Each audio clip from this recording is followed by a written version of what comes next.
Assalamualaikum warahmatullahi wabarakatuh. Selamat pagi. Pada hari ini materi PPKN akan membahas tentang jenis-jenis perlindungan tenaga kerja. Menurut Undang-Undang Nomor 13 Tahun 2003 tentang Ketenagakerjaan, Pasal 86 Ayat 1, setiap pekerja atau buruh mempunyai hak untuk memperoleh perlindungan atas keselamatan dan kesehatan kerja, moral dan kesusilaan, perlakuan yang sesuai dengan harkat dan martabat manusia, serta nilai-nilai agama. Di dalam pasal 99 ayat 1 disebutkan, setiap pekerja atau buruh dan keluarganya berhak untuk memperoleh jaminan sosial tenaga kerja. Jenis-jenis perlindungan tenaga kerja ada 3. 1. Perlindungan sosial atau kesehatan kerja, yaitu suatu perlindungan yang berkaitan dengan usaha kemasyarakatan yang tujuannya untuk memungkinkan pekerja atau buruh mengenyam dan mengembangkan kehidupannya sebagaimana manusia pada umumnya, dan khususnya sebagai anggota masyarakat dan anggota keluarga. Perlindungan sosial ini disebut juga dengan kesehatan kerja.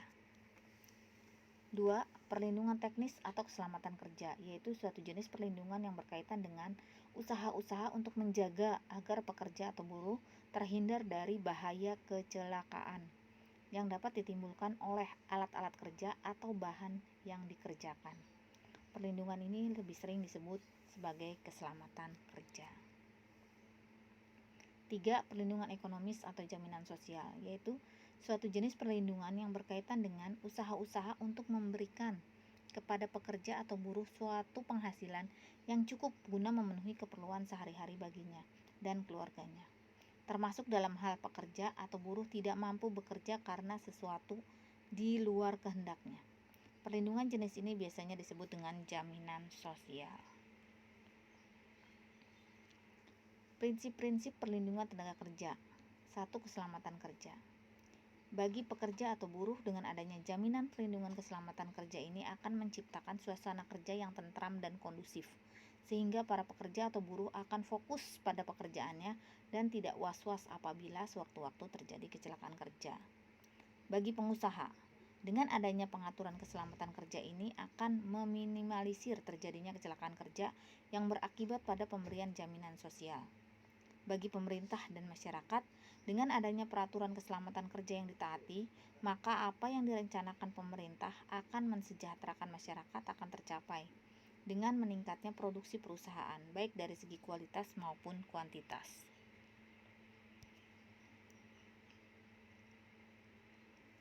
Kewajiban pengusaha.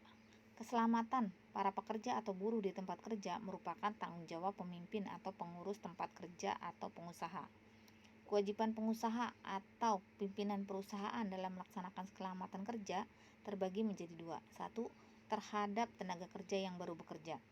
Ia berkewajiban menunjukkan dan menjelaskan tentang kondisi dan bahan yang dapat ditimbulkan di tempat kerja. 2.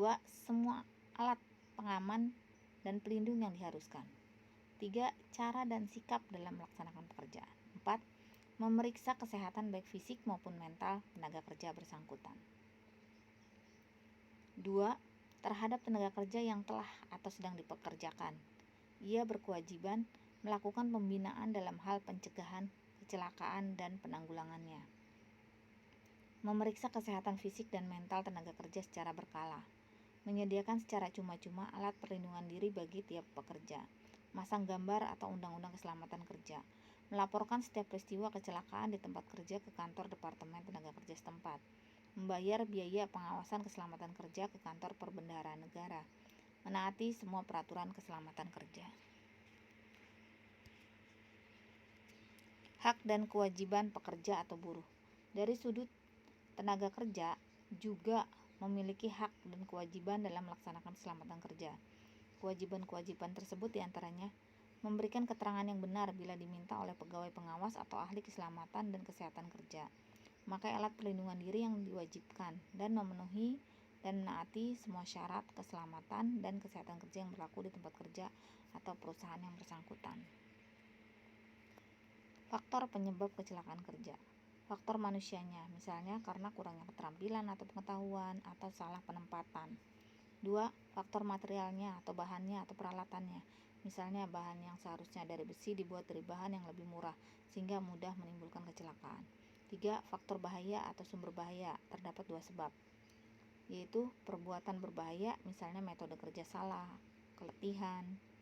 2. Kondisi keadaan berbahaya, keadaan yang tidak aman dari mesin atau peralatan, lingkungan, proses.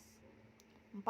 Faktor yang dihadapi, misalnya kurangnya pemeliharaan atau perawatan mesin sehingga tidak dapat bekerja sempurna. Assalamualaikum warahmatullahi wabarakatuh. Semoga bermanfaat.